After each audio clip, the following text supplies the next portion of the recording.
Alright, so it's time for me to start my very first live streaming for laboratory residency. I wonder if anyone's here. I think I see 3 people. I hope that's excluding me. I think I saw Jazz. Yeah, thanks Jazz and Chatham for coming in and helping me out, especially Chatham.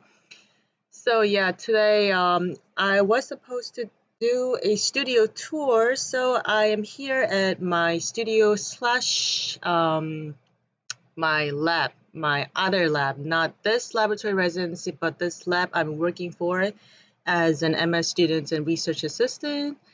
Yeah.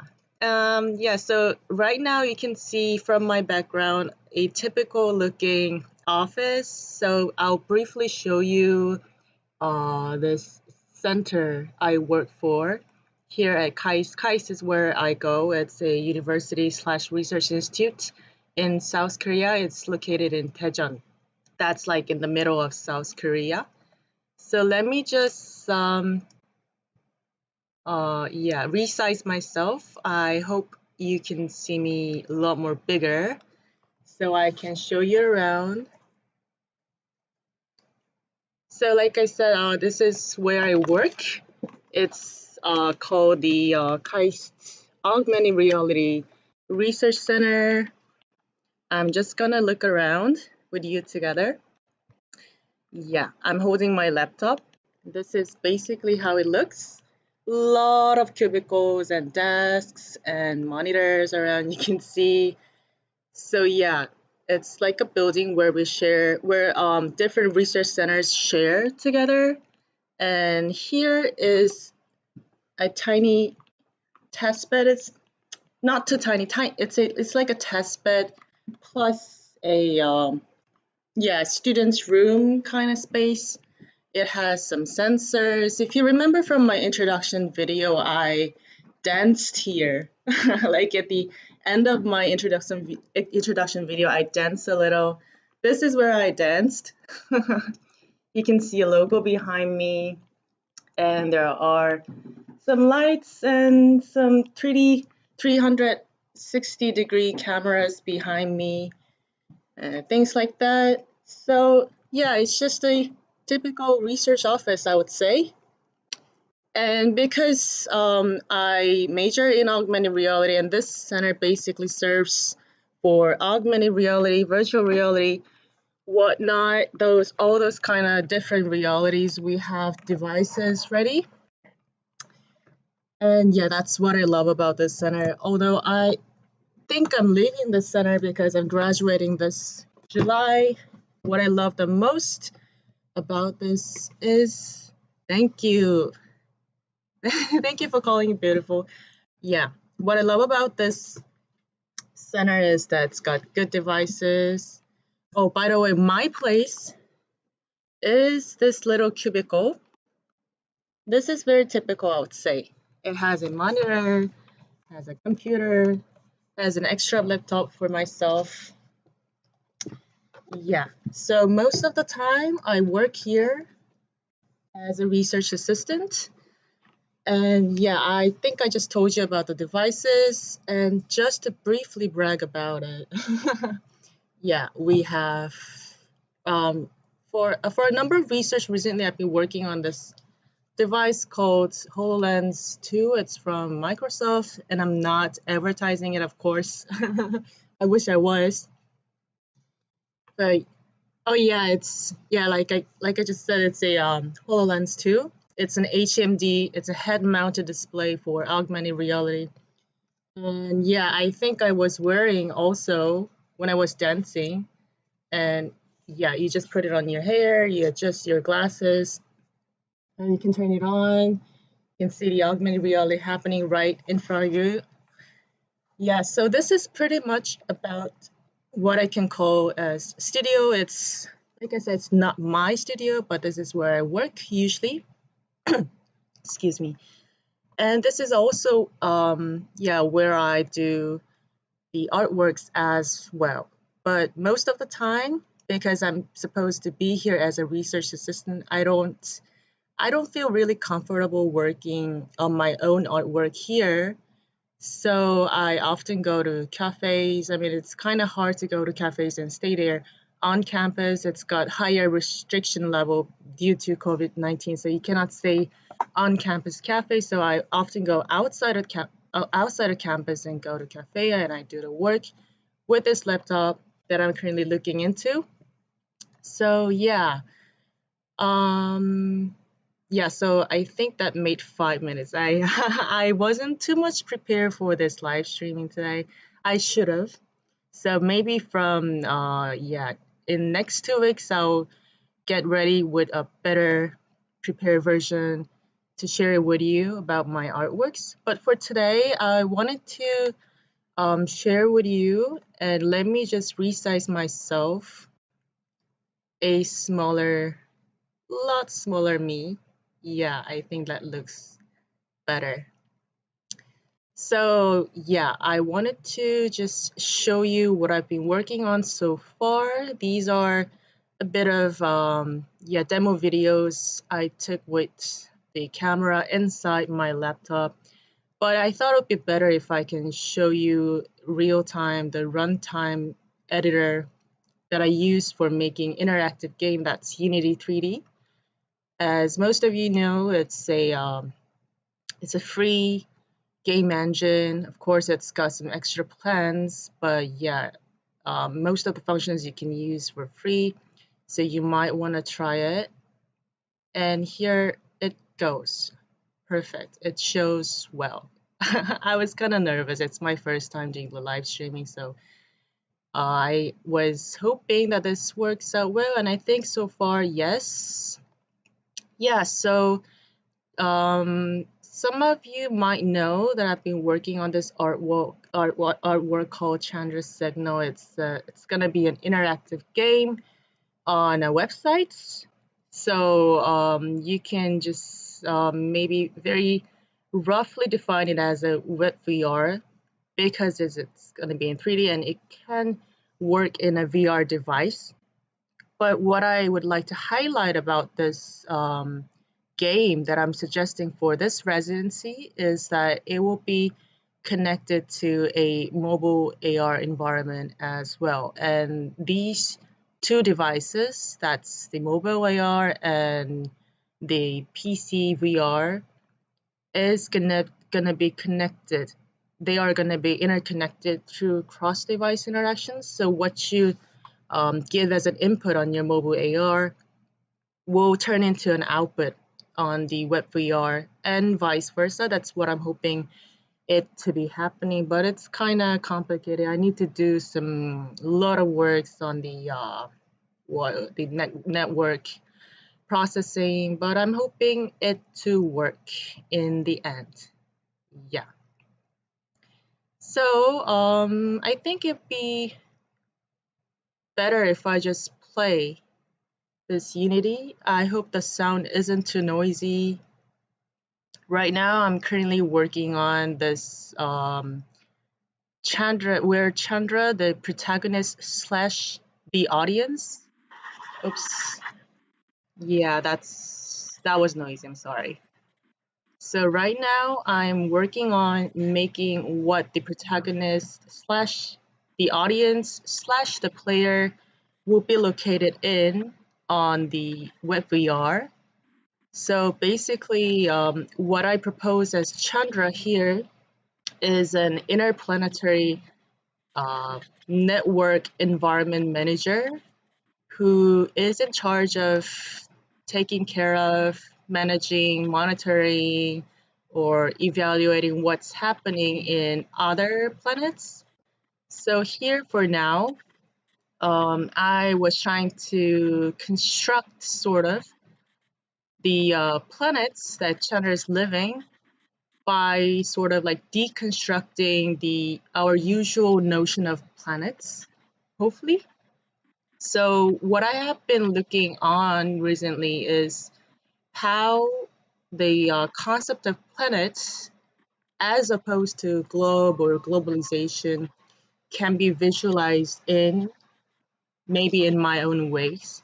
So for this, I have been experimenting with some fluid materials or some what we call as terraqueous environment. That's the concept that includes both the land and sea. Yeah, I hope I am. I hope am being heard well. I was playing the Unity 3D and it has some sounds on it, so it might have been quite noisy for you. But yeah, so just to continue a little bit, if you play on it, as soon as you play this scene, you will see a number of videos playing. And I had this camera hooked up as a player from first person's point of view. And you can see a number of videos right now. It's like a previous video clips I have created. Yeah, some of them are pretty transparent. Some of them are, I would say, they have pretty strong image, sort of. And like I said, I'm playing with the fluidity of the materials. So I'm seeing how the images and text can be viewed in a legible but illegible ways. I like to play with the boundaries. So yeah, I'm sort of like playing with this. And Chandra is supposed to like jump really high for now. Yeah, you can just jump here and there. Right, for uh at the moment I have duplicated the first environment you saw into like 5 other planes, I think, just to experiment how many how many of meshes and videos this can contain when it's built in WebGL environment. Yeah, so for those who might be interested, if you want to make your game on your website, you have to build this entire file into WebGL. And yeah, so for this, I've been testing. Oh yeah, I meant thank you EMEW. Yeah, thank you EW for mentioning it. I meant to have the runtime sound being heard a little smaller because it's not the audio setting that I was expecting, but they are the sound that's coming out from the video themselves. So maybe I will share more with you about the sound parts as well throughout maybe next live stream. So yeah, if you're interested, and what I do for testing out whether this game works out well or not is I often use this platform called, yeah, it's called itchio. It's like a free hosting website. It's a free game hosting website. So if you create your own accounts and if you upload your entire build file as a zip file on this platform, then it will instantly turn your Unity file into this WebGL version, which you can try on a website. Yeah, so this is what you just saw from my Unity. And yes, it's very, very noisy. Hope it doesn't bother my voice. Yeah, I need to tweak with the resolution, of course. But I was just trying with itch.io to make sure that it works well on a web. And that's just for testing, but you can still use it as a hosting platform itself. Of course, for my work, I'll be hosting like manually with the help of some of my friends who are expert in it. But for your testing and for my testing prototyping, you can definitely use itch.io. Yeah, it's a really convenient platform. And just to the for sort of like finalizing this live stream, I wanted to share with you a number of articles that I've been reading to concretize my concept of planetary as an environment that looks into our world in a more diversified way, sort of, and in a way that can be what can be eco-critical thoughts onto the globalization. So, of course, I cannot show you the entire article. It might be something against the copyright issue. So, I will just briefly show you maybe the title and the abstract of the article I'm reading. So, first off, you're looking at this book called The Stack, and the subtitle of it is The Stack. I'm sorry, the subtitle of it is On Software and Sovereignty by Benjamin H. Breton. And what I really like about his writing is that he's trying to think on what we can, the cloud computing environments from sort of like in what I call as the against one world system, and how the stacks of layers such as interfaces, the infrastructure for computing environments are all together layered, and they form what we believe as one world. And he's trying to look into this stack. Oh, these are a bunch of comments that my friend has annotated, I think. So yeah, so if you're interested in, you might want to definitely check this out from your local libraries, or maybe I think it's published in ebook.